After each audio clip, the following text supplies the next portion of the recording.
আপনি খেয়াল করবেন আমাদের যুবকদের ভালোবাসায় ভেজাল না থাকলেও কিছু কিছু মেয়েদের ভালোবাসায় কিন্তু ভেজাল আছে।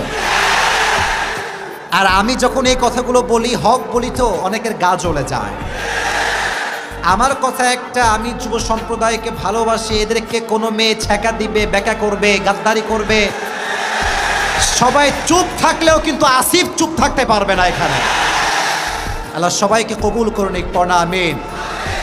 তবে সব মেয়ে কিন্তু আবার একরকম না বাবুরা, সবাইকে এক পাল্লায় মাপলে হবে না, ঠিক না বলো?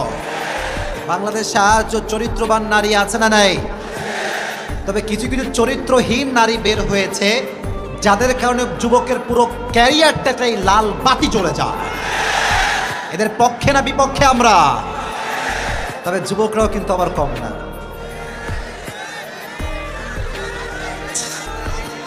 ঠিক কিনা বলো যুবকেরা? কিছু কিছু যুবক আছে 3-4টা প্রেম করে, মেয়েদের জীবনকে ধ্বংস করে দেয় এরা। এদেরকেও হেদায়াত দান করুক সকলেই পড়া আমিন। এই মাঝে মাঝে যুবকদেরকে নিয়ে বলি, আপনাকে ডাকটাক করেন নাকি প্রিয় ভাইয়েরা? এতগুলো যুবক আজকে আসছে, এই অপেক্ষায় আছে যে আসিফ হুজুর কখন আমাদেরকে নিয়ে কথা বলবে। তোমাদেরকে নিয়ে বলবো, রাজি আছে তো ইনশাআল্লাহ? আপনাদের এখানে অনেক আমার পরিচিত ভাইরা আছে। এখানে একজন ভাই আছে, কই ভাইজান কোথায়? এই যে ভাইজান, ওনার সঙ্গে কিন্তু আমার এয়ারপোর্টে দেখা হয়েছিল। আমি ঢাকা যাচ্ছিলাম, তাই না? আমরা ঢাকা যাচ্ছিলাম, তো ভাইয়ের সঙ্গে আমার অনেক কথা হয়েছে। উনি আমার নাম্বার নিয়েছেন, আমি ওনার নাম্বার নিয়েছিলাম। আমাদের একটা সম্পর্ক আছে, ভালোবাসার সম্পর্ক। ওনারা বিজনেস ম্যাগনেট, বড় ব্যবসায়ী।